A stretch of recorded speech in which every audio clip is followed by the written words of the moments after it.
That's when Yuna shouts it out. She's from the blood sect, shocking her own men. I know, right? She orders them to put their swords away, saying Urun is her benefactor. But the men hesitate, pointing out that he knows their secret now. She stares at them fearfully, explaining that if Urun wanted to, he could kill them all easily. Making any threats against him is completely pointless. Her men finally back down. She turns to Urun and says she answered his question, so now he has to answer hers. She asks him one more time, is he a follower of the demonic cult? He lowers his aura and calmly replies that, for now, they can just say he is. Yuna admits she still doesn't understand what her benefactor truly wants from her. And trust me, you and I are about to find out exactly what his insane goal is. When he offers to accompany her, they step into a luxury van. As they settle in, Yuna says she needs some air. She holds her face, which stretches like rubber, and begins to peel it off. Confused, he realizes what's happening. She's removing an infinite mask. After taking it off, she undoes her hair, revealing her true, breathtaking beauty. He can't help but admit she's gorgeous, and she thanks him. Then she asks if he's showing his real face. He replies it's changed a bit. She presses, asking if Urun is his real name, and when he says yes, she's shocked. He smirks, saying it's now his turn to ask the questions. He brings up her party members like Shin Hong, noting they have no idea who she is. So was that whole promise to take them home just a complete lie? And let's be real, with an infinite mask worth billions and a private limo, money isn't an issue. He cuts right to the chase. Is her real goal to recruit followers for her cult? Busted, she admits he's right on the money. Her original plan was to build trust and recruit them slowly. But of course that idiot Chial had to go and mess everything up. He yawns, commenting that rich kids must make for some amazing donations. She pushes back, saying while they do collect donations, it's nothing absurd. Not like the greedy player associations anyway, what they truly want is a guild. She explains that a condition of joining the cult is helping them establish one. So for the players, it's not exactly a bad deal at all. He pieces it together. Guilds are a lifeline for players who can't progress otherwise. Okay, now pay attention, because she flips the interrogation right back on him. What was that martial arts technique he used back at the gate? He points out how aggressive she is, jumping straight to his skills. She argues that she just spilled her cult's secrets, so he owes her something. But he just tells her he can't use his martial arts right now, leaving her stunned. She can't believe it, he literally destroyed a pinnacle martial artist's head. He calmly explains it was just a version of Tanji Gong, asking if she even considers that real martial arts. Changing the subject, he asks what the cult is doing in Hookie. She asks if he means their special commissions, explaining what they do. They take on missions in Hookie to give their followers real-world experience. He presses, asking if that includes dirty work like kidnapping or murder. She's furious, shouting that their cult is nothing like that kind of scum. They only hunt red players, the infamous rogues who deserve it. He asks if recruiting more followers is also part of the plan. She calmly says yes. Urun thinks to himself that they aren't nearly as bad as he was led to believe. Then Yuna hesitates before asking one last, terrifying question. Is he the infamous comrade killer Urun? And trust me, you are not ready for this reaction. That name hits a nerve. A crushing pressure erupts from him, and the entire limousine begins to shake violently. Yuna is frozen in fear, her body trembling, completely unable to move. Even as a pinnacle-level fighter, she's utterly powerless before this presence. This feeling, it's just like that man, the demonic figure from her past. Seeing her reaction, Urun calms himself down, allowing her to finally breathe again. Just as she wonders if that was a warning, the limo stops. They've arrived. He opens the door and orders Yuna to lead the way, and together they step outside. They're standing before the massive Gunga Group building, with its S-rank chairman Kang Hanchial waiting out front. Alright, you and I both know this corporation is a huge deal all over South Korea. But Irun can't believe it. The Gunga building is actually the headquarters of the blood cult. Yuna asks if he's going inside and Irun fires back, asking if she'd let him leave. She coolly replies that if he truly wanted in, he'd go in no matter what she said. Irun tells her that even if he runs, they'll just keep chasing him down. Soon he'll be hunted by both the Hun Guild and the blood cult. Her eyes go wide. She realizes it's true, he really is the legendary Iron. He then jokes that maybe if he kidnapped her. The chase might die down a little. Panicked, she tells him not to even joke about that. Not here, bringing him to this place was a massive gamble on her part too. Suddenly a voice booms calling him an insolent wretch. They turn to see Hall rushing over. Absolutely furious, Hall demands to know if Iron just dared to threaten the young lady.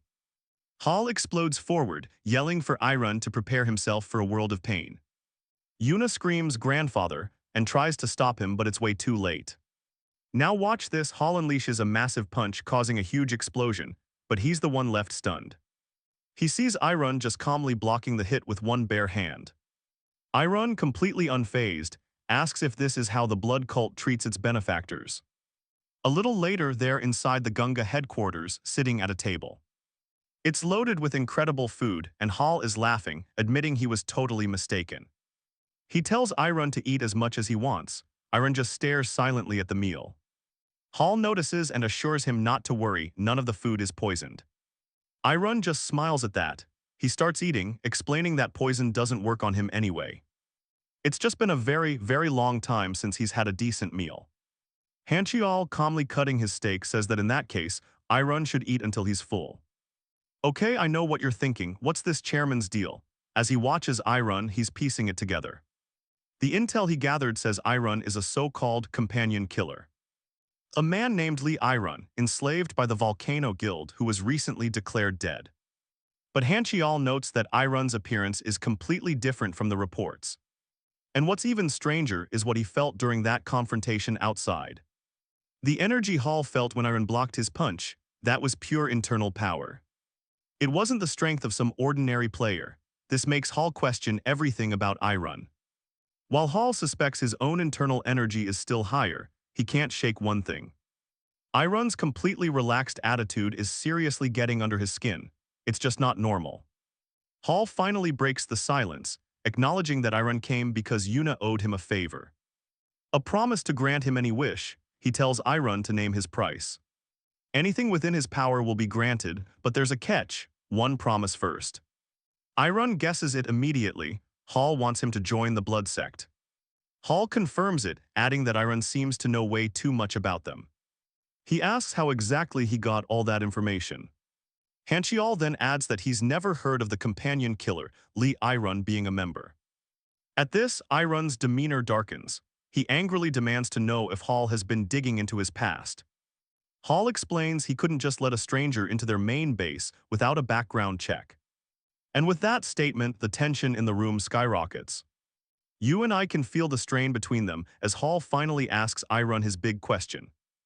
Iron says he heard about the sect while on a monster disposal job for the Volcano Guild. Hall cuts to the chase, asking if Iron scouted out both the Heavenly Sect and his blood sect. He needs to know which side Iron is on. Iron replies that for now they can just say he's with the blood sect. Hall immediately questions that for now. But Iron just waves it off, saying he'll explain all the details later. Hall agrees to officially make Iron a member, but then he's hit with a surprise. Iron declares he has zero intention of serving under Hall at all.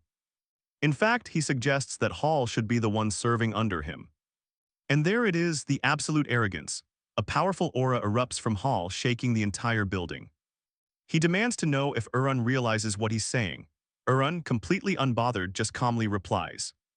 Of course. When Yunha tries to step in, Iron speaks directly to Hall, ordering him to hand over the title of Blood Demon.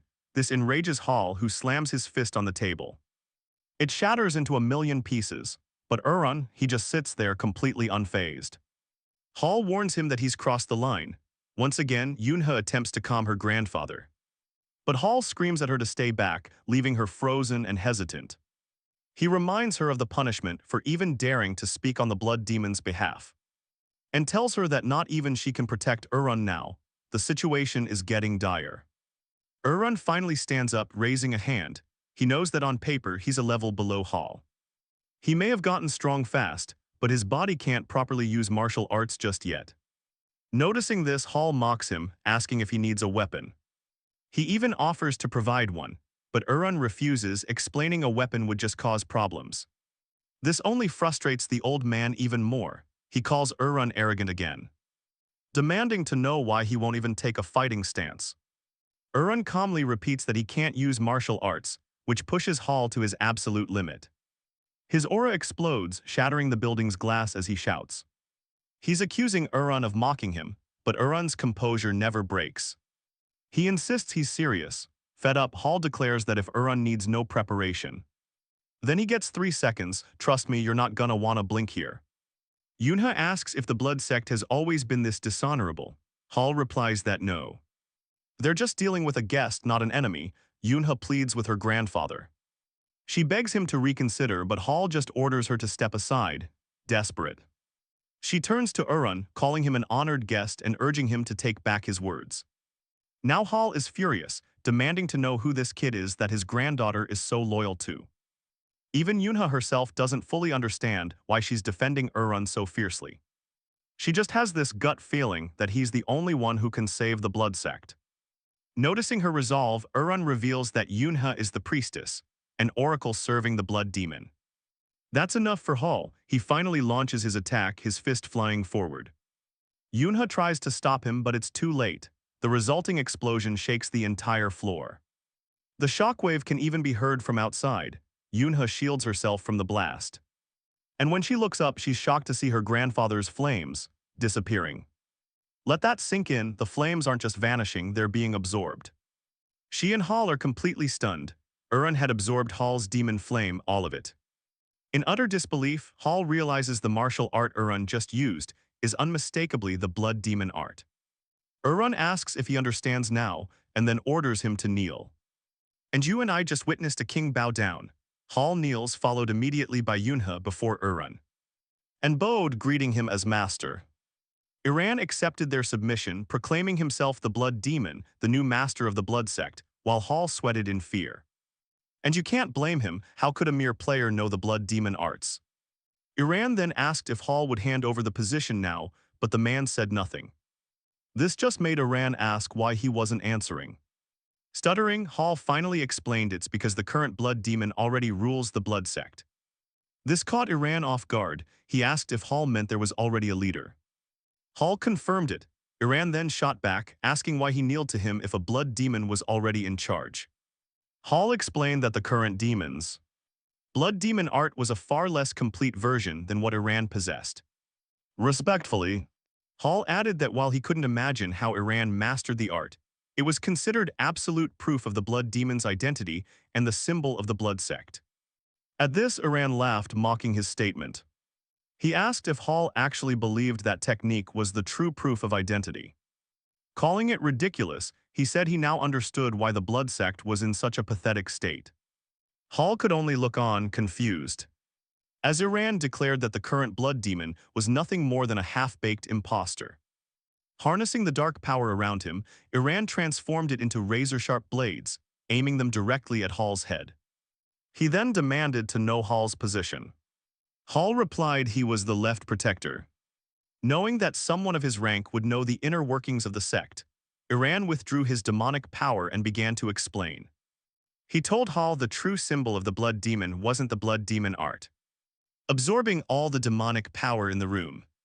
He revealed it was the blood demon divine art, and you can see the moment Hall's world shatters. It didn't matter how this was possible. There was no more concrete proof than the raw energy of the divine art. Both Hall and Yuna bowed their heads even lower, chanting with reverence. Blood demon grace. Endless dark blessing.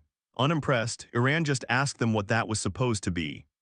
Hall explained it was a traditional greeting for the blood demon. Passed down in the sect, Uran scoffed, calling it cheesy, and ordered them to stop. When Hall hesitated, Uran repeated the order with a firmness that left no room for argument. Sitting back down, Uran told Hall to brief him on the sect's current situation. Specifically, what he needed to know to handle the so-called demon. Hall reported the sect was governed by 6 elders. Himself as the left protector and a corresponding right protector. But he warned that the elders wouldn't easily accept a new blood demon, since the current one had ruled for over 10 years. Uran asked what would happen if he just killed everyone who got in his way. Hall responded that each elder had a vital role, like handling investigations or expanding influence, so it was better to keep them alive. At least the useful ones. Hall then offered to personally meet the elders himself and sound out their intentions. Duran agreed immediately and ordered him to go. Hall acknowledged the command and left the room. After he was gone, Yuna remained behind. She bowed her head low and shouted Blood Demon Grace. Endless dark blessing. This made Iran explode in frustration, reminding her he had just said to stop. The next morning at Kongan Cho's villa in Namyeonju, things are already getting interesting. While guards patrol inside, Yunha takes a deep breath. She's trying to calm her nerves before approaching Uran's room. After knocking, his voice grants her entry. She steps inside and kneels gracefully. Uran immediately asks what's going on. Yunha explains this is her official morning greeting to the blood demon. He raises an eyebrow. Did she get all dressed up just for this? She says yes, and Uran orders her to never do it again. He wants to know why they're making such a fuss so early. Yunha tries to explain that as the priestess, serving the blood demon is her duty. But Uran cuts her right off. If he tells her not to do it, she shouldn't. He then tells her to go back to bed. Stunned, she explains that the priestess has to wake up earlier and sleep later than the blood demon. Uran just sighs and tells her straight up that he can't sleep. Yunha is completely shocked, exclaiming that's not how it should be. But he's dead serious, insisting he isn't joking. He literally cannot sleep. So he repeats the new rules: skip the formalities, get enough rest, and stop the morning greetings. But Yunha is persistent, saying she'll follow the blood demon in sleepless training. Uran has had enough, and here's where we see the real culture clash start to unfold. He reminds her that as the blood demon, he gives the orders, and he commands her to stop. No more weird formalities. She needs to act casually, just like they did at the gate. This completely fries her circuits. She stutters out a yes, and he asks why she's glitching. Then it clicks, it must be completely overwhelming for her. After all, she now has to accept that a player is the new blood demon. Yunha immediately denies being overwhelmed, but Uran just dismisses it. And another thing, that old-fashioned historical drama speech is also forbidden. He asks if saying okay or I understand is really so difficult for her. Hesitantly, after a long pause, she finally manages to say, okay. He gives her credit for trying, then asks if there's been any word from Hall. She says not yet. Uran stands up, remarking that no matter what happens, his role is already decided. Yunha asks him what that role is, and his answer is simple. He's going to take down the half-baked demon. He then asks if she understands. This is a world where the strong reign supreme, after all. If he proves he's stronger than the other blood demon, everything will fall into place. Now for that he needs to train, so pay attention, this next part is key. He asks if the villa has a training hall and tells her to lead the way, which triggers a memory from 100 years ago. Uran had asked his master Wang when he would teach him martial arts. Wang called it a good question and then began to explain their philosophy. The techniques Uran and his companions would learn were all specially adjusted. They were designed so that all three of them could fully utilize their powers together. In other words, their skills were made to mesh perfectly, like gears in a machine. Using abilities before they were fully mastered, or failing to completely acquire a specific strength, would only hold back their later development. It's just like forcing an incomplete gear to turn. The entire machine would malfunction. Wang had been clear. Until Uran had completed the blood demon divine art, he was forbidden from using any other weapons or skills. The sword god had agreed. To truly make Uran understand his own limitations, they decided to show him. They ordered him to swing a sword, and you and I can guess how this goes. He swung it clumsily, accidentally slashing himself and screaming in agony. Back in the present, Uran is in the training room, power swirling around him. He thinks to himself, he never wants to experience that kind of pain ever again. He'd rather go through a full-body transformation 10 times over. Still, thanks to the dragon's blood, he has reached the final stage of the black blood. But it's incomplete, the blood hasn't been fully absorbed into his system. Nevertheless, the incredible power is already coursing through his entire body. He draws some of his own blood, knowing what he has to do. He must discard all the unnecessary junk so only pure strength remains. A powerful wave of black blood and dark energy pours out of him, radiating pure power. A week later, Yuna is kneeling outside the training room door waiting. An entire week has passed, and she's wondering what in the world Urun is doing. In her mind, it should be impossible for him to train the blood demon art in there. Suddenly, the heavy door begins to creak open. She gasps in total shock, and yeah, you're going to want to see this. Urun emerges, his body now perfectly sculpted and radiating immense power. He looks down at his hands, a satisfied smirk on his face. He's done it. A little later, Urun is mixing his bibimbap while Yuna just sits there. She's staring at him so intently he asks if she wants a bite. But she's silent, completely lost in thought, trying to process it all.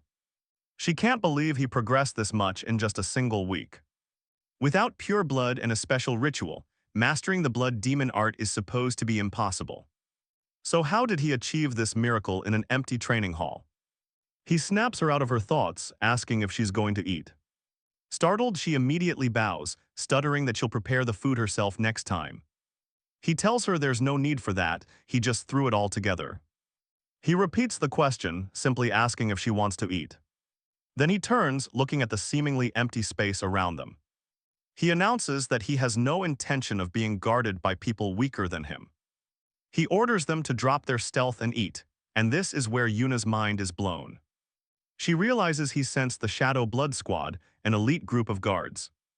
They were painstakingly trained by the elders, with stealth skills said to be legendary. Their skills were even compared to the famed ghostly melody assassins. And he detected them this casually, just watching him call them out is unreal. As he tells them to hurry up and eat, she's stunned by his insane perception. Later, Urun returns to the training room to keep refining his power. He can feel the true blood is powerful, with the dragon's blood almost fully absorbed. Now he just needs to refine the last of the black blood into true blood. This will perfect the purity of the power circulating through his blood core. After finishing his session, he steps out of the training room. He reflects that the only thing he lacks now is time. To get more, he'll take the blood sect. Now watch what happens when Yuna greets him. He glances at the dish she prepared and sees the bibimbap is strangely orange. He reminds her that he was going to handle his own meals from now on. But she insists she can't just let him cook for himself while she's here. He asks if she added a bit too much chili, and her face just drops. She thought it made the dish taste better. Suddenly, she's on her knees shouting. She's committed a grave sin and will pay with her life. He just yells back, exasperated. He tells her to knock it off, but just then, Urun feels something's wrong. Let that sink in. He instantly looks out the window, silent and on high alert. Yuna sees it and asks what's up. His reply, we've got company. Outside the villa, the guards block the entrance, shouting that no one can pass. The elder leading the group demands to know what they think they're doing. This is the third elder, a cold-blooded Taoist named Han Dobik. He sneers, asking if they know who he is. One of the guards confirms they recognize him. Dobik just gets more annoyed. If they know who he is, then why aren't they moving? A powerful, icy aura explodes from him. Now pay attention because this is where the pressure gets real. He demands an explanation. The guard holds his ground, stating Left Protector Hall's orders were absolute. No one passes. Dobik just swings his sword, unleashing a wave of razor-sharp ice, saying he knows it's not their fault. As an act of mercy, he offers them one final warning. He points his sword right at them and orders them to stand aside. Do that and he'll overlook their little offense. A massive, cold-blooded tiger spirit materializes behind him. The guards hesitate for a second but then draw their blades. They apologize but they're not backing down an inch. Dobik dashes forward, sword ready, actually praising them for their loyalty. That's the proper attitude for a follower of the blood sect, he says. The lead guard is stunned. In a flash, Dobik is right in front of him. He swings his sword to finish it. But he stops dead when Yuna screams his name. He looks up and sees her. She's standing right between him and the guards. Dobik roars her name, asking what she's doing. He calls her reckless, but she just fires back, demanding to know what he is doing there. Hanchul never gave him permission to show up like this. Dobik stays calm, asking if she really doesn't see Hanchul's plan. Then he shouts it for everyone to hear, Hall is committing treason. He's trying to divide the blood sect that they fought so hard to unify. Dobik asks how he could possibly stand by and just let that happen. Yuna stands firm. The blood demon is the one she, the priestess, chose. Does Dobik still doubt him? He scoffs, asking how a former player could ever master the blood demon art. For a second, she's got no answer. Dobik presses on. He reminds her that throughout history, there have been countless imposters claiming to be the blood demon. For all they know, Urun could be a spy from the Celestial clan. And even if Urun is the real deal, the law is clear. You can't have two suns in the same sky. At this rate, both she and Hall are going to be charged with treason. To stop things from escalating, Dobik declares he'll handle this himself. He points his sword at her, telling her to step aside. He doesn't want to lose her. Yuna doesn't budge, insisting Hall would never forgive him for this. But Dobik says his mind is made up, even if it means fighting Hall. Even if it costs him his life, it's the least he can do for his old friend. And you and I both know this is about to get messy. He apologizes for his rudeness but demands she move. Alright, let's jump right into the action, because before he could swing his sword, Hankal suddenly appears, launching a furious punch that creates a massive explosion. Dobik barely manages to block it with his blade. Hankal addresses him respectfully as Third Elder, before his tone shifts to pure rage, screaming his real name. He demands to know what Dobik thinks he's doing. The two elders, one of fire and one of ice, stand face to face. Hankal expected this fight, but he wonders why things got so bad. So quickly, staring at his old friend. Dobik breaks the silence, telling Hankal the Volcano Guild is on the move, a revelation that shocks both Hankal and Yunha. Dobik adds that the guild has already found their trail. He then asks Hankal what he thinks would happen if news of a new blood demon gets out to the world. Now watch closely, Dobik warns that Hankal would be the first one they throw away, used as bait for their enemies. Hankal argues back, saying the Volcano Guild would have to fight the blood demon anyway. But Dobik presses him, asking if he ever considered the possibility that Urun might be a spy. This completely enrages Hankal, who roars that the idea is absurd. Unleashing more of his power, Hankal forces Dobik to defend himself, blocking the fiery aura with his own ice magic. Hankal angrily asks if Dobik is accusing him of failing to recognize the true blood demon arts. Dobik, staying calm, responds that Hankal knows the heavenly demon cult spent ages researching the blood demon arts. Though unlikely, he argues, the cult might have perfected a copy. Hankal yells that it's enough. But Dobik defiantly continues, declaring that even if Urun is the true blood demon, it changes nothing. Hankal is stunned. Dobik explains that causing a division within the blood sect right now would be suicide. Killing Urun, he argues, is the right choice. And yeah, I know what you're thinking. Dobik's words just fuel Hankal's rage even more. He warns him that he just crossed a line he should never have crossed. Dobik grips his sword tightly, getting into his stance, and asks Hankal how he can just stand by while throwing himself into the fire. The two prepare to clash. Hankal vows to sever Dobik's limbs and beg the blood demon for forgiveness. Dobik just scoffs, telling him to kill him outright. Hankal leaps forward, launching a flaming fist right at Dobik, who swings his sword in return, but before their attacks can connect, Urun calmly orders them to stop. Both elders freeze in total shock. Dobik suddenly feels an overwhelming presence right behind him. Hankal, however, immediately recognizes the blood demon and bows deeply, greeting Urun with the utmost respect. Sweating, Dobik turns to see Urun, realizing he hadn't even sensed his approach. Hankal screams at Dobik to bow before the blood demon, but Dobik hesitates. He understands that if Urun had aimed for his neck, he would already be dead. Looking closer, Dobik notices Urun's crimson hair and scarlet eyes, the unmistakable proof of the blood demon arts. At last, Dobik acknowledges Urun as the blood demon, sheathes his sword, and greets him with proper respect. Urun tells Hankal to get up, saying he doesn't like it. He then asks Hankal why he was about to chop off the limbs of his sect members, when the blood sect is already falling apart. Hankal just stutters an apology. Turning to Dobik, who has backed away in fear, Urun asks if he came here to kill him. To spare him if he met his standards, or kill him if he didn't. You can feel the tension as Dobik hesitates, staring into Urun's blood-colored eyes, but he manages to reply that he did. He explains that the blood sect already serves a blood demon. A new leader would only destabilize the sect right as things were finally calming down. Smiling, Urun praises Dobik's courage, saying it was a good look for a senior elder. He then asks for the verdict, did he meet the standards? Dobik, still shaking, says that proof is needed. Thinks for a moment. Stick with me because this is how you prove you're the real deal. He extracts a single drop of his own blood. Dobik stares, absolutely horrified by the overwhelming blood demon energy pouring off it. The truth hits him. He immediately drops to his knees, addressing as the true blood demon.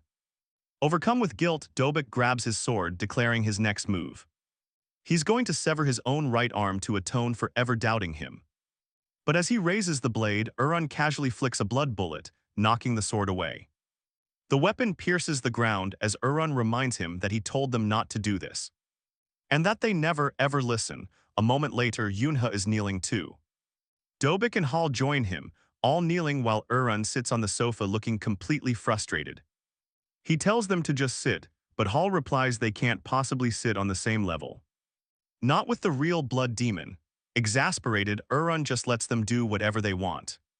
Hall studies him, remembering the power he felt before, in just over a single week. Had grown even stronger. Hall has to ask if he's reached the next stage. The transcendent stage. Just replies that he's not there yet. Hall is optimistic, saying at this rate, transcendence is right around the corner. But okay, here's the problem you and I have been waiting for. The current blood demon has already reached that level. He's at the transcendent stage, and so is the first elder who's his closest ally. Dobik adds that none of the remaining elders would ever switch sides to support a new challenger. Yunha cuts in, saying there's only one solution left on the table. Since is progressing at an insane speed, he needs to quickly reach that next tier. And then he has to personally defeat the current blood demon in a direct fight. If he does that, even the old guard will have no choice but to accept him as the new leader. Asks how long that would even take, admitting he's not sure he can achieve it. Yunha is completely shocked. Then asks if they really believe something. Does they think the sect is just going to sit back and wait for him to power up? He points out that by now, his existence is definitely known to the blood sect. And that's exactly why they're rushing to make a move against him. Honal suddenly slams his head on the floor. In a hard bow, he screams his apologies, explaining his mistake. He thought the fourth elder might be willing to switch sides, but he was dead wrong. The fourth elder had already aligned himself with the current blood demon. Tells him to stop groveling over trivial things and declares that since it's come to this, they have no choice but to act now. He stands it's time. Time to take down the current blood demon. And trust me, the story is about to jump to a whole new world.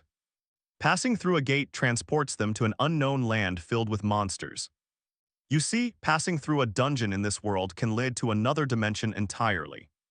The world first learned this when gate breaks happened everywhere, threatening to wipe out civilization. Humanity was saved, but only by humans from another world, these superhuman players. Eventually, these so-called players started appearing among the people of Earth. But they couldn't compare to the residents of those other worlds, who had fought mysterious beings. For countless ages, in the end the world survived their intervention. Yun took control of the Asian region, while a man named Einhart dominated the West. Alright, let's dive into a world divided by powerful forces, each one trying to control their own slice of the pie. The Yun faction, which holds most of South Korea, made damn sure the blood sect stayed hidden. So when finally arrives, he asks if the entrance is supposed to be, a secret. He points to a door right by the Bukhin River, asking if it was just sitting there the whole time. I mean, it's pretty obvious, sticking out like a sore thumb. Yuna just grins, saying a fancy fortress for the blood demon shouldn't look too boring. So she gave it a little flair. Deadpans, so you weren't even trying to hide it. She confidently explains that if you've made it this far, you've already beaten all the traps. You've bypassed every magical barrier the blood sect has. At this point, what's the use in hiding? She proudly declares that out of everyone in Yun's domain, is the only one to ever make it here. She then asks if this is his first time seeing Yun's world. But to her total shock, casually replies that he's actually been here once before. Impressed, she says she expected nothing less. He was always a cut above the rest, even as a player. But gets cryptic, saying maybe if he'd lived a normal life, things wouldn't be like this. Yuna is left completely confused by his strange comment. He just tells her not to worry about it and to open the door, she immediately gets to it. Placing her hand on the gate, Yuna unleashes her demon power, beginning the unlocking process. The group just watches in silence as she works her magic, then finally it creaks open. And here's where it gets interesting. She welcomes him to the Blood Demon's fortress. But as Iron steps inside, his face drops. The place is a complete and utter ruin. He's disappointed, saying he heard things were bad, but he never expected this. Dobik just lowers his head, totally embarrassed by the state of their home. Hanal quickly apologizes for the mess, but Iron's focus is on Yuna. He turns and asks her how in the world this could have possibly happened. Yuna explains that Yun's world is just a fragment, a broken piece of a dead world. To keep it from collapsing, it needs constant nourishment, magic stones from monsters' gate cores. She starts explaining how massive the fortress is compared to the rest of their world.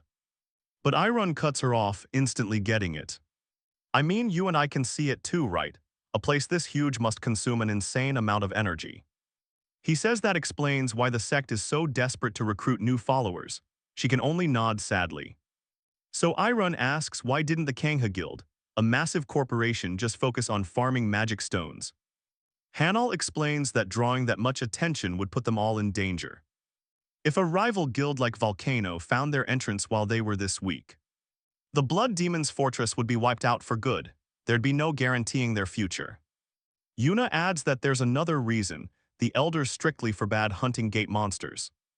Iron stares at her in disbelief. What kind of nonsense is that? Yuna explains the elders believed it was against the law. They claimed that followers of the great blood demon shouldn't lower themselves to hunting mere beasts. Frustrated, Iron just slaps his forehead. He declares it's time for a major cleanup around here. He turns to Dobik, asking if he agrees with that stupid rule. Dobik immediately says no, explaining he never supported that idea. He even made a guild in the outside world just to keep their activities going. But suddenly a man appears out of nowhere, announcing their arrival. He introduces himself as the Blood Sword Captain, Zhang Jizu, here to escort them. But something feels off. Yuna draws her sword, suspicious. Trust me, you'll want to see what happens next. He points his blade at the blood swords, asking if they really plan on taking him by force. Jizu calmly replies that they are just following the blood demon's orders. Hanal unleashes his flames. Does he look like he'll go willingly? Now here's the first twist, so pay attention.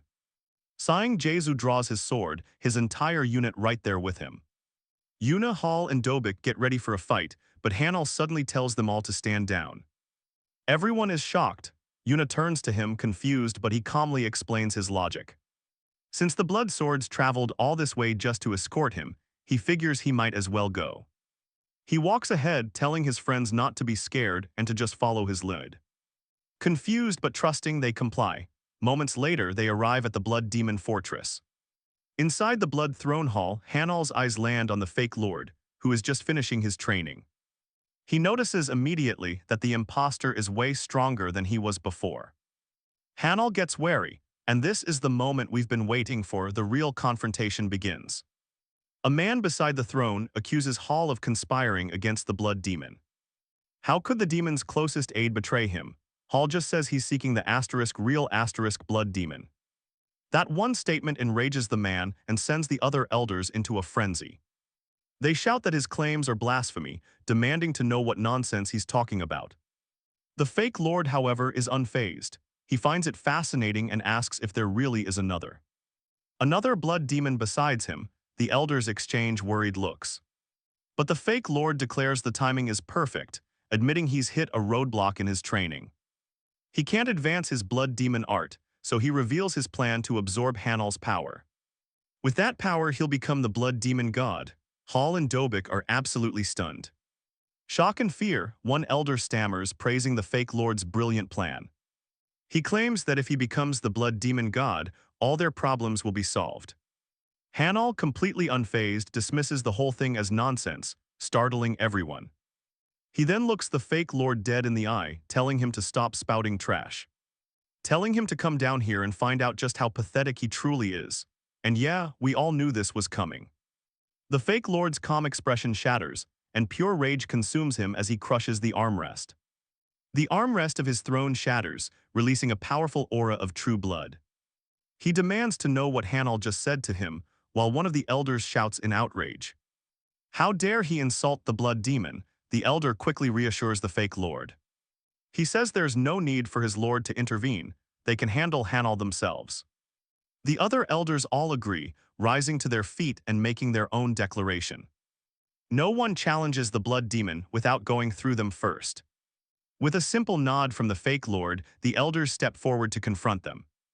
Yuna, Dobik, and Hall immediately jump to protect Hanal, spreading out in a defensive line. Hall, however, can't believe the elders are actually stooping to ganging up on them. At least, he thinks, the first elder doesn't seem to have any intention of joining in. A true martial artist to his core, the first elder has always despised group attacks. It's a small comfort, but the power gap between their sides is still massive. Hall knows their best strategy would have been to take the elders down one by one. He can't help but wonder why Hanal would willingly walk into a situation like this. Hanal notices Yuna trembling beside him, her sword at the ready. He tells her not to be scared, which just confuses her, and then promises he won't die. She asks if he's trying to say he's immortal or something. He replies he isn't exactly immortal, but losing to these guys, not an option. And trust me, you are not ready for what's coming. Trust me, you're about to hear a main character make one of the wildest declarations ever. Totally confused, Yuna asked him what he was even talking about. Einhart explains he spent 100 years thinking about one thing. What would he do when he finally came back? At first, the answer was simple.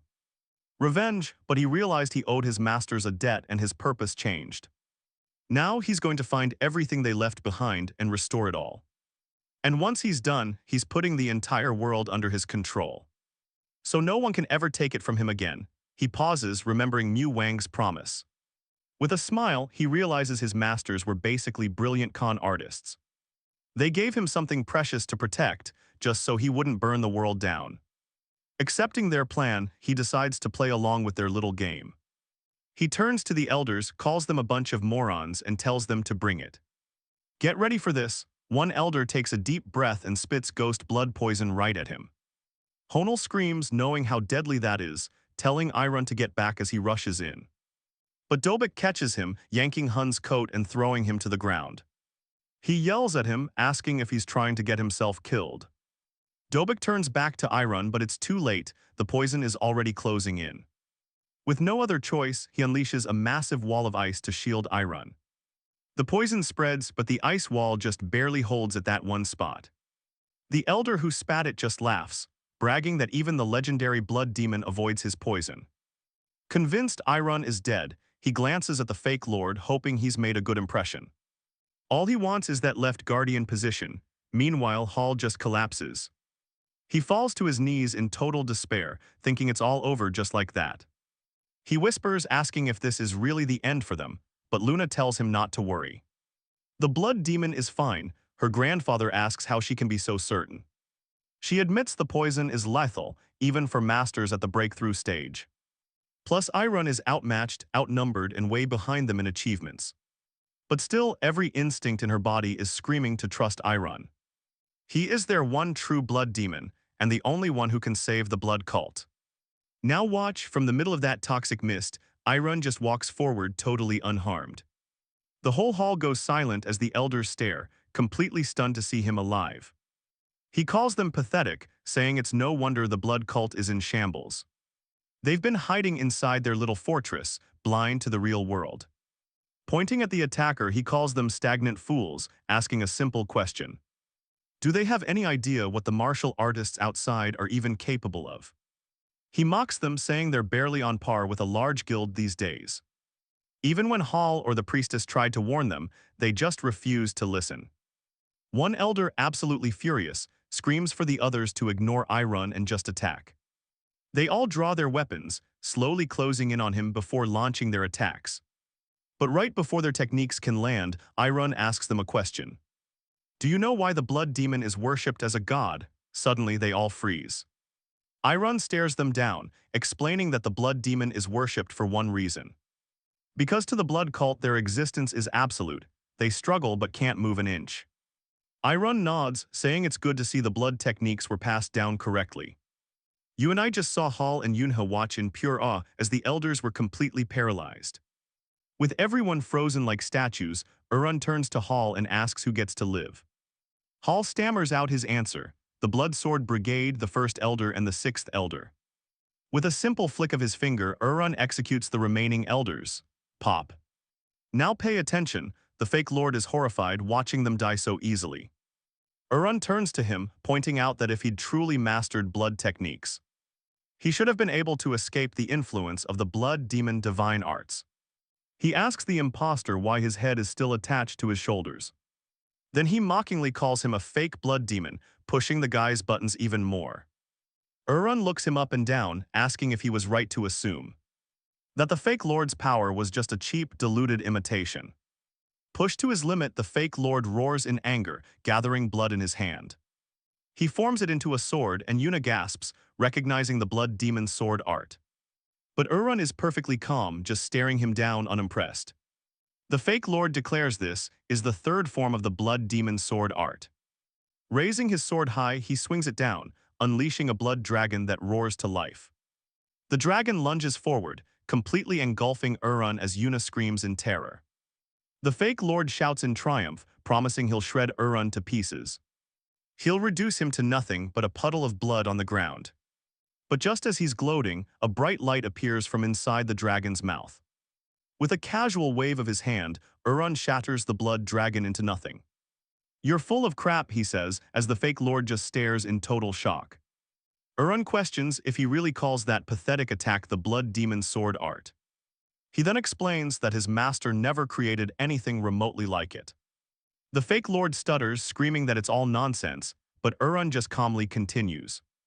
He clarifies that his master never once paired the blood demon divine art with any sword technique. The fake lord can't believe it. He asks if Urun is seriously implying his master created the blood demon divine art. Let that sink in. He scoffs, calling it absurd since the original founder died thousands of years ago. Urun just dismisses the claim, totally unbothered. He suggests some random fool probably made up the technique halfway and passed it down. That's the last straw. The fake lord dashes forward, swinging his sword. He screams at Urun to stop spouting his ridiculous lies. His blade comes crashing down, but to his utter shock, Urun blocks it. With just a palm-sized blood shield, Urun says he's done caring and attacks. Blood needles shoot forward, and the fake lord leaps back as they pierce his body. Smoke begins to rise from the wounds. He realizes the needles are pure blood demon energy. The fake lord mutters in disbelief, wondering how these needles could even exist. He can feel his blood draining away, his inner power scattering. But refusing to give up, he unleashes a massive surge of energy. He burns away the needles embedded in his skin, shocking Yuna with his power.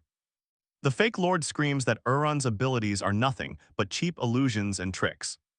He claims he's never even heard of such strange techniques before. Raising his blood sword, he declares that he is the true blood demon. As the fake lord unleashes this massive display of power, Urun just watches, calmly. You and I are about to see him unleash the sixth form, the blood dragon. Alright, let's watch this imposter get what's coming to him. As he sends a rampaging blood dragon hurtling towards Urun, its raw energy threatening to incinerate him on the spot. But Urun decides to fight fire with fire, releasing his own blood and calmly forming a much smaller dragon, sending it right at the massive beast. The fake lord just laughs, calling Urun's creation a pathetic little worm as his own raging blood dragon opens its jaws to swallow it whole. But this is all part of the plan. Urun's dragon lets itself be eaten. Suddenly, a blinding light erupts from inside the massive creature, and it explodes, shattering into a million pieces. Smoke and dust fill the room. When the haze finally clears, Urun and the fake lord are standing face to face. But then the imposter coughs up a spray of blood and collapses to the ground.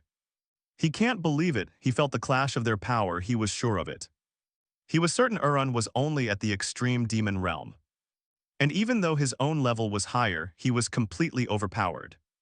Urun then asks if he's correct in guessing he's the youngest son of the blood cult, the spoiled brat who appeared out of nowhere with the blood demon divine art, the one who rose through the ranks to become the next supposed heir. He can't believe they actually put someone so hopelessly incompetent in charge. Urun adds that the imposter hasn't even mastered the basics of the blood arts. And here's where it gets interesting. Urun asks if he's connected to the celestial sect. The look on his face says it all. Urun just smirks knowing he's right. Perfect, he says he has a lot of questions and will need him alive. The fake lord trembles with pure rage at Urun's words, his fists clench tight. His energy erupts, cracking the very ground beneath his feet. A surge of demonic power explodes from him, transforming him before their very eyes.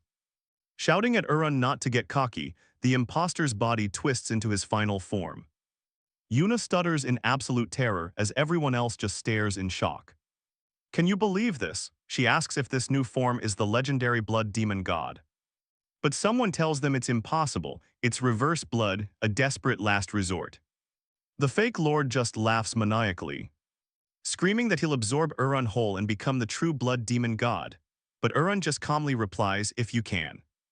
This just makes the imposter even angrier as he dashes straight toward Urun. Shut up, he screams, trying to grab Urun's neck with his razor-sharp claws. But Urun stops him cold, gripping both of the monster's hands with his own. He asks if the plan was to just overwhelm him with more internal energy. So predictable, he calls him, just a brute force attack. The fake lord screams back, telling him not to be arrogant, boasting that his current power surpasses even two great masters combined. He then activates his blood demon absorption technique to drain Urun's energy. He thinks to himself that for over 20 years, people called him the blood demon. He's absorbed the blood of thousands, maybe even tens of thousands of victims. He figures that while Urun countered all his other attacks, there's no way he can withstand this power, amplified by the desperate reverse blood technique. The fake lord smiles, absolutely certain of his victory. Then Urun asks him calmly, "You really think I can't handle it?" And trust me, that look of pure shock says it all. The lord is wondering how Iran can be so casual during a battle this intense. Let's be real, a fight like this usually demands total concentration. Iron explains that in a normal energy clash, it's all about quantity. You just try to overwhelm your opponent with raw power, simple.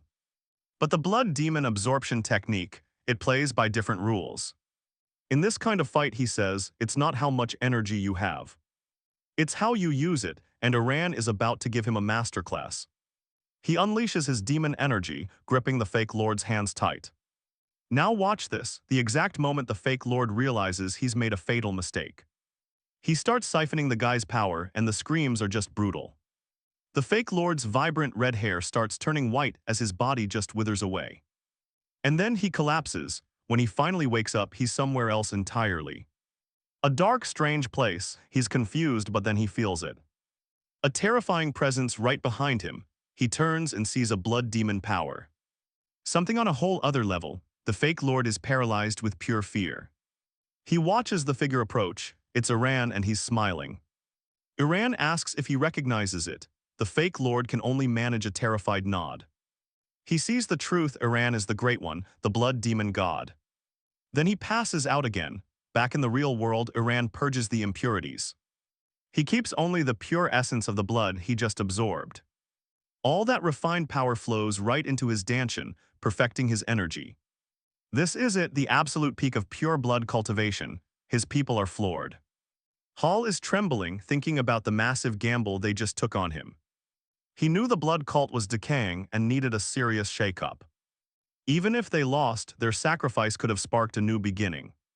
Looking down at the defeated demigod, Hall wonders who Iran really is. The first in generations to master the legendary blood demon divine art. Even Beck, their strongest, was utterly crushed in his final moments. Beck had acknowledged the new blood demon right before he fell. Hanchul turns to Yunha, correcting himself and calling her priestess. He asks if she knew this would happen. She just smiles back. The blood demon is the god of their cult, she says, as Iran walks to the throne. But Iran, he's a god who can create miracles. She simply saw the true demon. The elders look on worriedly as the blood sword enters the main hall. All the people have gathered below. Iran looks at them, remembering his master. He thinks to himself how pitiful it all is. One of the elders steps forward. It's the first elder. Hall shouts in disbelief, thinking they still can't accept it. I mean they saw the whole battle, the first elder just breathes out. And then to everyone's shock, he shouts eternal reign to Iran accepting him. Hall is stunned, he never ever thought the first elder would bow to anyone. But he kneels, then the Bloodsword group follows. And then every single citizen of the demon sect bows to their new lord. Iran thinks to himself that they're just like him, burned down to nothing. All of them dreaming of revenge, barely surviving all this time. You and I just witnessed a new era begin, built on the ashes of the old. You and I are about to see him become their god, as tears of blood fall from his eyes. They spread in stunning patterns across his body, and Hanchul gasps in awe. She recognizes the transformation. Iron is the lord they have been waiting for. The one they so desperately yearned for, the god of the blood cult, the blood demon god. In an instant, they all bow, pressing their heads to the floor before the image of him. The blood demon god's aura radiates from him as they praise his name over and over. He slowly calms himself, suppressing that overwhelming power as the elders watch. They continue to bow out of pure respect, but he orders them to stop as he descends. Stepping down from the throne, he remarks that he expected this exact reaction. Then he tells them all to stand, saying he hates these kinds of displays. And that they should never do it again. The first elder tries to explain their doctrine.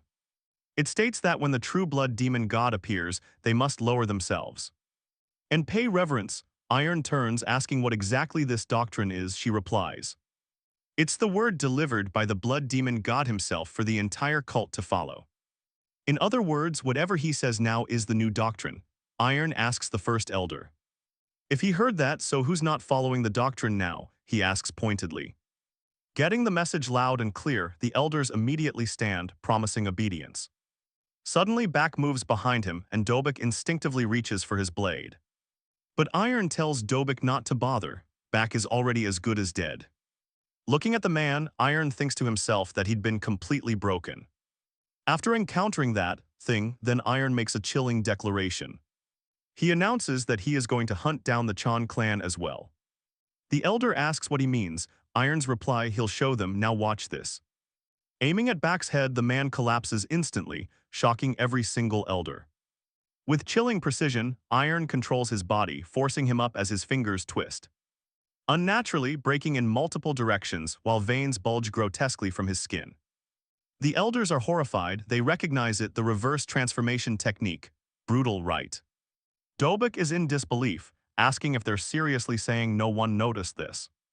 The use of this technique until now, Hanchul asks if even the former leader had failed to suspect a single thing, but Iron just cuts them all off.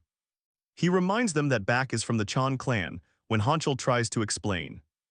Iron cuts her off again, asking if she knew about the martial art that let Bak secretly alter his body, the heavenly demon technique. Hanchul is floored. She gets the implications, but Iron dismisses it, saying they'll discuss it later. He then calls for Yunha, who appears instantly. He has one simple question for her. Is the pool of 10,000 blood still intact? Soon after, they descend deep below. Down in the basement, Iron feels a surge of energy that purifies his entire body. But he knows that to anyone outside the blood cult, that same energy would feel like a thick, suffocating demonic power. Yunha halts and informs him. They have arrived. She points toward the pool of 10,000 blood, explaining. This is the place where the blood of all their cultists is collected together. As he approaches, she explains the leader would traditionally drop their own blood here. It was for the blessing ceremony upon their ascension. She asks if they should prepare the ceremonial robes for him, but he dismisses the idea almost instantly. He says he's not here for formalities. You and I both know he has a bigger plan. The god stammered, finally admitting that the blood demon god before her was the real deal. But Iron just sighed in frustration. Trust me, that wasn't the answer he wanted. He wasn't asking for a title, he was asking a much deeper question. What do normal people think a god is? What truly makes someone divine? Yuna explained a god is a being beyond humans, one who grants their desires and leads them. Iron agreed with that, but then asked why he asterisk should be called a god. Sure, he'd punished his enemies and defeated the elders, but that doesn't make you a deity. Yuna argued that just controlling the blood arts was more than enough proof. But Iron shot that down. She didn't get it. not yet she didn't know what a god truly is. Walking to the pool, he told her that no one had ever shown her the truth. He raised one finger over the water and told her to watch closely. This is where it gets wild. A single drop of his blood falls, mixing with the contents of the pool. Instantly, the entire chamber begins to shake with unbelievable violence, sending everyone into a panic. And then, just as quickly as it started, the shaking stopped. Complete silence, total confusion. Closing his eyes, Iron could feel the life force of every single cultist inside the castle. He saw his people waiting outside, full of hope, and when he opened his eyes again, the blood in the pool erupted, swirling into a massive tornado. Yuna was in total shock, screaming that nothing like this was ever written in the scriptures. Iron replied that of course it wasn't. This was impossible back in his master Wang's time. Staring into the vortex, he remembered his master explaining that this divine art was different. When he asked why, Wang told him a story from the Demon King himself. The original blood demon art looked like magic from a destroyed race in Gehenna. But this was a martial art created by the Demon King, designed to be better. It was built to surpass the cheap tricks of some extinct race. To prove it, an entirely new ability had been woven into its very core. He knew this art was now both a martial technique and straight-up magic. Touching the tornado, Iron declared that if a god can only punish, he isn't a god at all. A true god must also grant grace. He clenched his fist. The tornado exploded, sending a shockwave of power through the entire chamber. The blood rained down on everyone. Yuna looked up, completely stunned, asking what was happening. And then, overwhelmed by the sheer force, she suddenly collapsed. Her body felt incredibly heavy, but Iron just told her that when she awoke, she'd be different. She lost consciousness, overcome by the power. And outside, at that exact same moment, every single cultist fell to the ground. The next day, a cultist named Hall approached him, his face bright and full of life. Iron asked if he felt good, if he felt rejuvenated, and Hall and the elders just nodded. They immediately dropped to their knees to thank him, making Iron sigh and tell them to cut it out. He noticed everyone looked younger, stronger, their bodies brimming with new power. And their eyes now glowed red, the true sign of the blood demon divine art. He called over a man named Dobik and ordered him to cut his finger. Dobik did it without hesitation, and as the blood dripped out, everyone gasped. It wasn't red, it was purple. Dobik was completely floored. Iron asked him if he knew what purple blood meant, but the guy had no clue. All Dobik knew was that after fainting and waking up, he felt a massive change. You and I are about to hear the payoff. His internal energy was now nearly twice as strong. Depending on their power tiers, Hall and the First Elder were probably at the purple blood stage. But get this, Yunho was at black blood, the next level. She was stunned, asking why she'd surpassed elders with way more experience. He figured it was because she's the priestess. Plus, his own strength was now directly influencing hers. He added this was a brand new ability of his blood demon divine art. From now on, he told them, anyone who learns the blood arts and joins the cult will gain power. The catch, they'd be completely bound to him. He stood up, telling Hanchial he wanted to see how the cultists outside were faring. Hanchial knew just the place. A perfect spot with a view of everyone, and what he saw, his people. They looked healthier, more alive, buzzing with energy.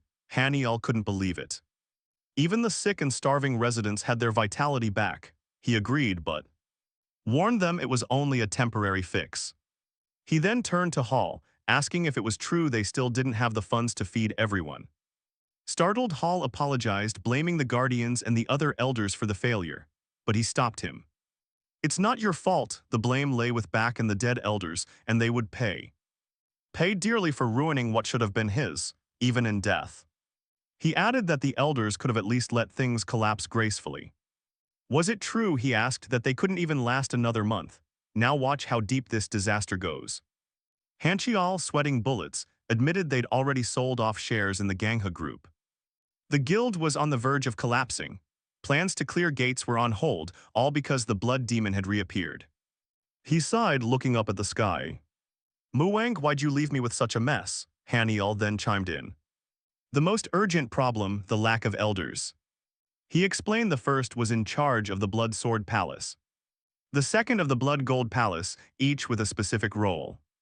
But with all the elders dead, there was nobody left to lead those factions. He ordered Hall to promote the deputy leaders. They trained under the elders after all. They should be able to handle it, but Haniel pointed out a major problem. The deputies were loyal to the dead elders. He suggested making an example of anyone who didn't immediately bow down, a public execution, but he just shut it down. Why would they kill off their own people when their numbers were already so small? Okay, I know what you're thinking, better to crush any rebellion early, right? But he just asked if Haniel seriously thought anyone could stand against him. Irrelevant. He told Hall to just follow his orders, which Hall immediately agreed to. But as Hall was about to leave, he stopped him with one simple command. You will become the new cult leader. Hall was in disbelief, asking him to repeat it. And he did. I'm appointing you the new blood cult leader. Haniel tried to refuse, knowing the insane pressure of that position, but he explained his logic. The cult leader isn't the blood demon. It's just that no one worthy of the blood demon's power had shown up before. So it's natural to separate god and leader. He pointed out that even as the Gangha group crumbled, Haniel had kept it afloat for decades. He genuinely cares for the cult. That alone made him the right choice.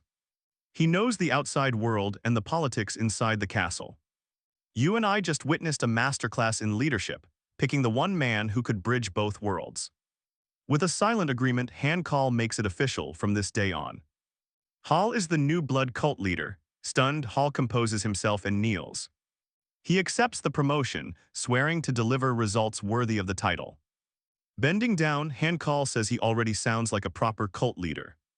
Then he asks the big question, what's the plan since the Blood King's castle has absolutely no income? This is the first taste of fear Hall feels as a leader.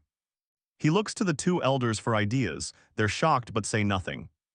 Just then Yunha appears, suggesting they leave it all to her. She explains that while she doesn't know the castle like Haniel's grandfather, she knows the outside world better than anyone else in the entire cult. Plus, she's been helping manage the Gangha group, and here's her offer. Give her 1 week to solve their biggest problems. Skeptical, but he knows she's run guilds bigger than his. So he agrees, giving her full authority. 1 week later, Yunha comes to his room with a report. He lets her in, asking how it all went. Her answer, she sold all the shares and assets of the Gangha group. He's floored. He makes her repeat what she just said. She confirms it, she sold everything. He asks if that was really necessary, and trust me, her logic is flawless. She says the Gangha group already served its purpose for them. It helped them seal the entrance to the Blood King's castle and maintain their secret identities. And since most of the shares were already sold off, keeping the group running would just benefit other people over time. It would only get harder to get a fair price, so she liquidated it all. Blown away by her explanation, he tells her he made the right call, trusting her. He praises her skill, and she humbly accepts his gratitude. But she's not done. She also got rid of the Gangha Guild and the Ningo Guild. When he asks why she went so far as to dissolve the guilds, she reminds him. Remember when Dobik came to the villa, he warned them their guild had been exposed. The Volcano group knows about them. That name jogs his memory. He knows it's not the right time to face them, not yet. The only reason he took over the Blood King's castle so easily was the connection between the blood demon divine arts and the cultists. Picking a fight with the Volcano group right now would destroy everything he's built. And you know what? Yunha suggests it's better to just start a new guild. When he asks what she means, she lays out her master plan, a new guild. A fresh identity built from the ground up. She knows it sounds impossible. With so many big factions out there, it's a reckless move, but she has a point. Their blood cult isn't the same weak group it used to be. He agrees they've improved, but points out they're still barely surviving. This causes her to just collapse in frustration, asking if that's all they are. He explains the harsh truth. The cult has zero experience dealing with other people. Handling monsters in gates is a totally different game. She agrees, her spirit's sinking, but he tells her not to worry. They'll gain experience, and besides, he has another way to get stronger. She asks what that way is, and he just tells her she'll find out in time. He then asks if she's picked out a name for their new guild. She smiles, yes. You're not gonna believe this. She wanted to name it the King God General Emperor Majesty Iron Guild. Iron immediately ordered her to drop it and forget the whole thing, which totally bummed her out. Instead, he declares the guild will be named the Unha Guild, leaving her completely stunned. She asks why on earth it would carry her name, and his answer is simple: because she's the leader. Even more shocked, she protests, insisting that he's the one who should be in charge. He calls her foolish, asking if she's completely forgotten who he is. Since he can't operate in the open, she's the obvious best choice. After all, her identity and face are still a complete mystery to the world. Plus, he's pretty sure the Volcano Guild is still actively hunting for him. Now pay attention, we cut to Namyeonju, where a D-rank gate is swarming with zombies. One of the guild members manages to slice off a zombie's fingers just as a giant one lumbers forward. He stabs it straight through the chest and reports the hunt is over, but it's not. The giant zombie rips the sword from its own body, coming back to life.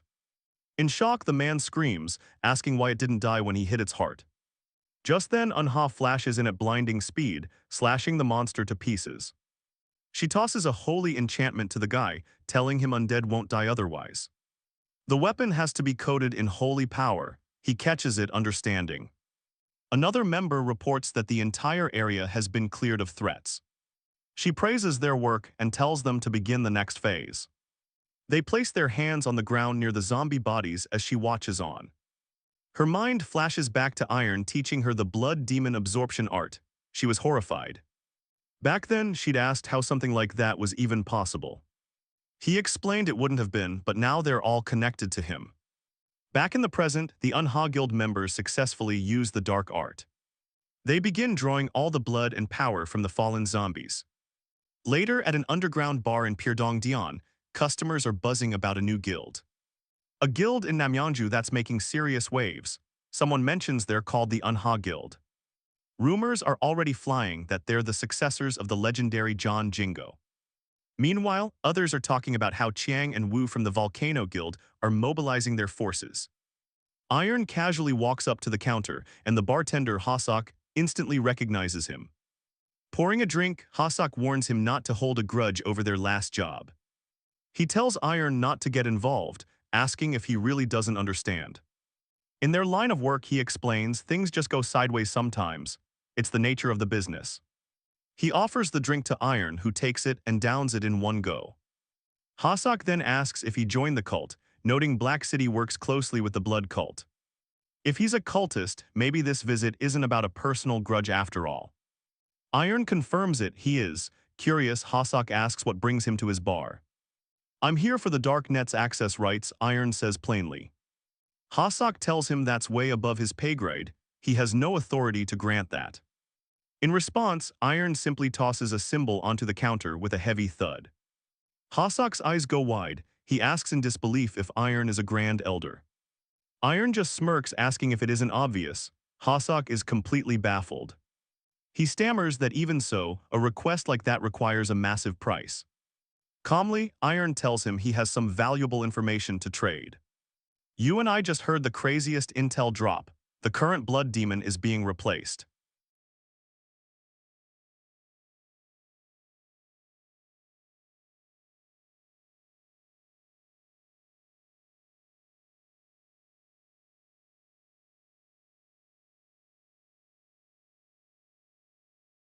Specifically, to create stories and translate them into other languages. So after having the translation and checking the translation in detail, and I gave this translation to our partner abroad to create audio and process the audio, we have an audio file like this as for the images.